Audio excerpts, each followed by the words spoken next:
late for practice, pet.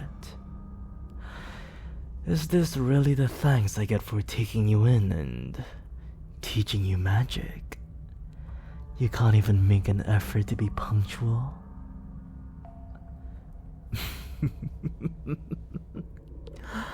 Oh, that's quite the sharp tongue you have. I don't hate it. A quick wit is a useful thing. I'll forgive you for turning it on me. Honestly, it's the least I can do. But do try to make an effort to respect me. I'll eventually have to be more forceful. And if this arrangement is ever going to work, you need to obey me.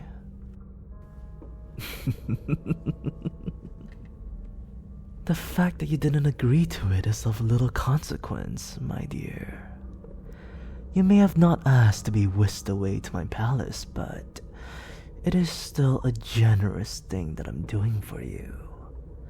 There are hundreds, no, if not thousands of people all around the world who would do absolutely anything to be in your position.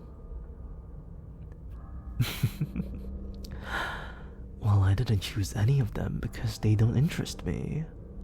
Not like you do. You're the most deserving of my training. The resistance is of no concern. Forgive them for their little rebellions. Though they speak rashly and waste our time, they still practice daily. Their spark is worth their attitude. So then, shall we get started? Never you mind about that, pet. Maybe I'm speaking to someone real, and maybe I'm just insane. Believe what you like, I don't really care. All you need to know is that I'm your ticket to true power, one way or another. Silly thing, you won't fool me with your lies. Everyone wants power, and you more than most, I believe. You don't want to let anyone take advantage of you again, am I wrong? What is that old phrase? A child shunned by the village won't burn it down to feel its warmth. Until now, I've never seen such a literal realization of that quote.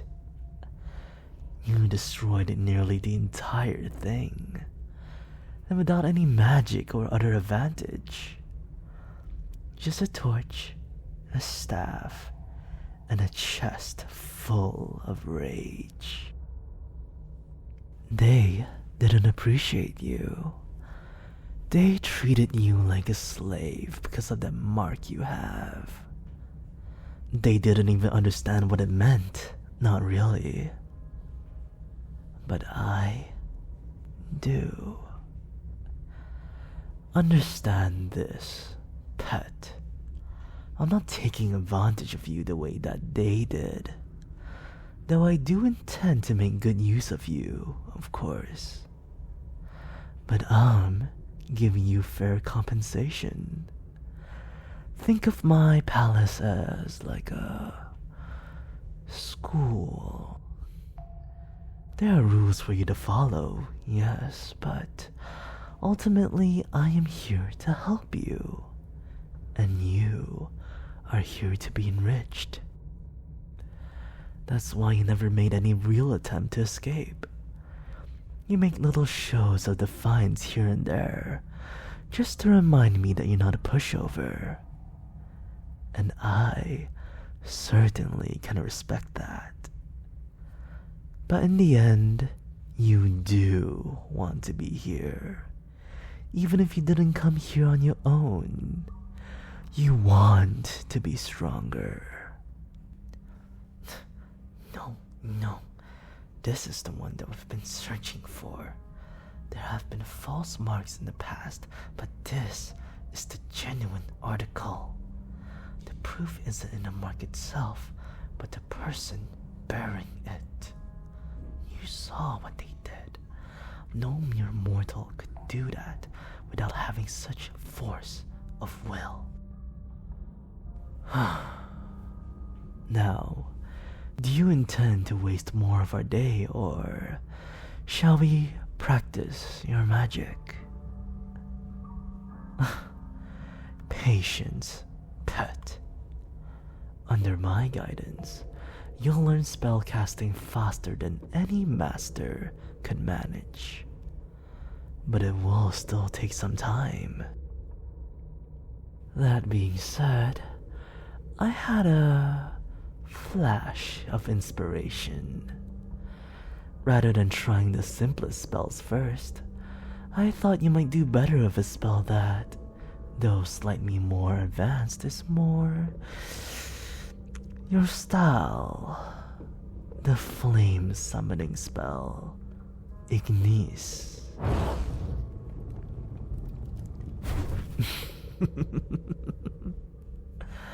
Fitting, isn't it? Now, enter your trance. Good. You're getting faster. Though I sense you still have trouble creating a proper twofold mind state.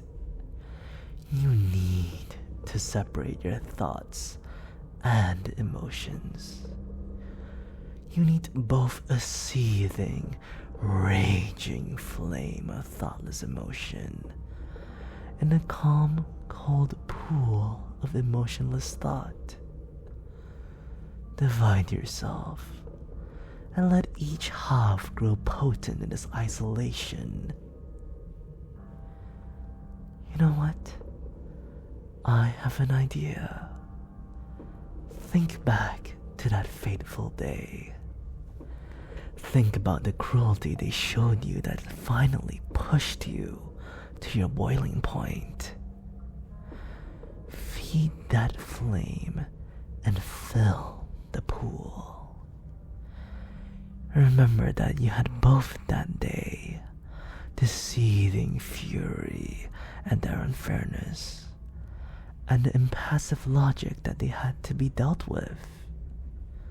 Feel them both.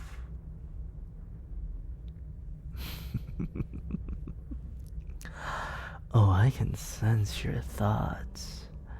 Your mind state is certainly impressive. The best you've ever managed. Now, for the Ignis spell's components. The fuel is rage, and the shape is a flame, sprouting into being before you. Let your mind produce each in turn. Let your soul pull them from thought and force them into reality. Command the universe to make your ambition into fact.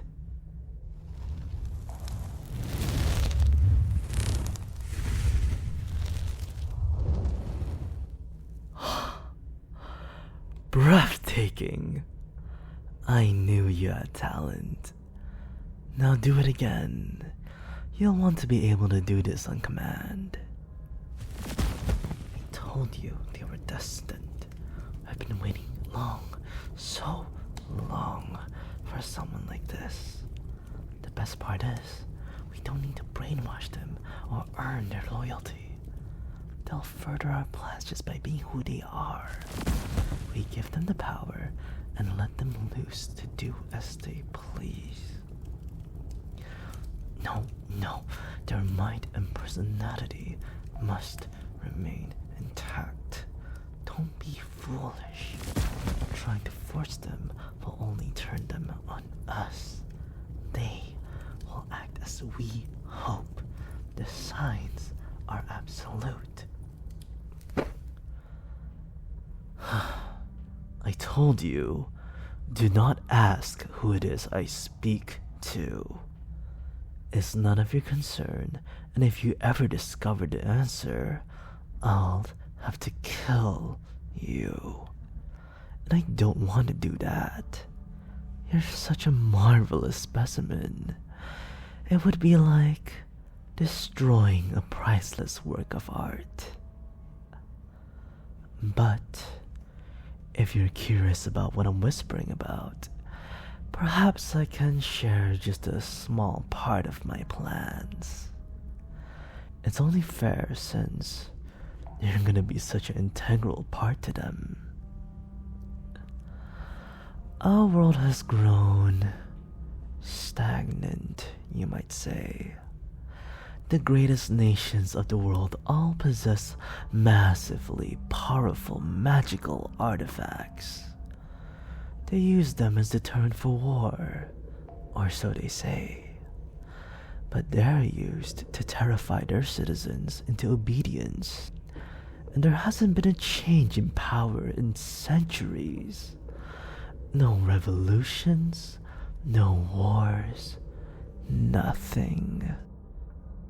These great nations do as they please, without any force to compel them to change.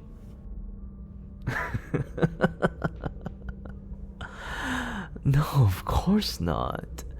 I'm no saint. I'm not even concerned about the welfare of the people.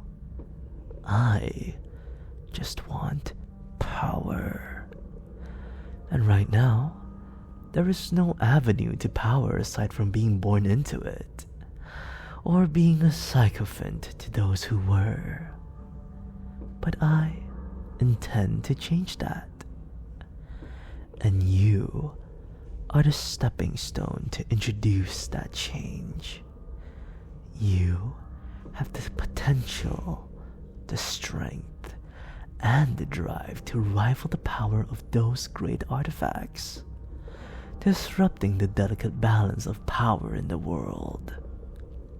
The best part is, you don't even need to do anything in particular. I intend to unleash you on the world. What you do next is up to you. Whether you become a hero who liberates the weak from oppression, or a tyrant that seeks wealth and influence, or a monster who destroys whatever they touch. You will disrupt this centuries-old balance, and that presents me with all the opportunities I'll ever need. Oh, and now those details are the ones that I'll keep to myself. Rest assured, they're nothing you should be concerned about. You will be a dangerous force one day, but I don't intend to make myself your enemy. What? No, that's absurd. It was never proven. I don't believe... No, it couldn't have been interpreted that way. There's caution and then there's paranoia. There's no need to be paranoid. We can just... Fine, if only we can just set that aside for good. Tell me, pupil, what do you know of your parents? Yes, I know. But did the villagers ever mention them?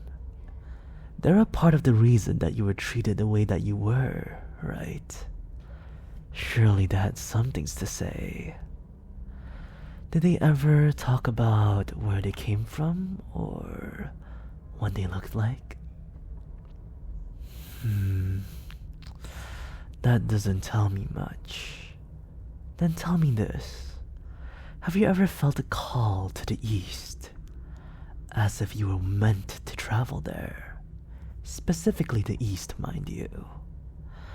I'm sure you wanted to run away for most of your life, but did that particular direction seem like it was enticing?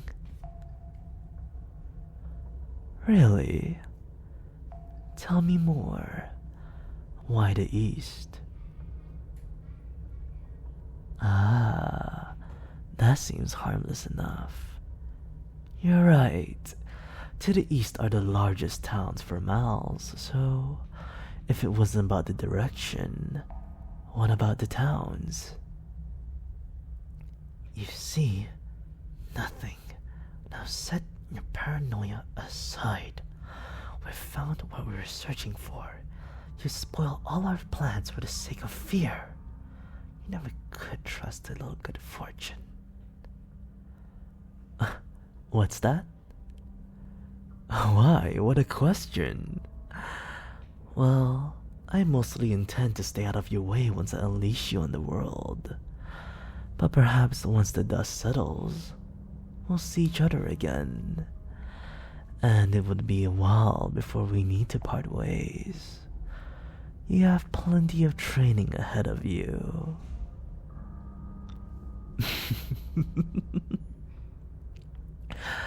Oh, of course. How silly of me to assume that you've grown fond of me. And just as I was going to offer you to let you join me for dinner, but since you don't care about me... well, in that case, dinner is at the 5th bell. Don't be late now. And of course, if you wish to spend more time with me, don't feel embarrassed to ask. I'll even read you a story or let you share my bed if you like. I'm no replacement for a true family friend or lover, but my company is yours in whatever form you wish it. You spent long enough being isolated. It's the least I can do. After all, you're going to give me everything I ever wanted.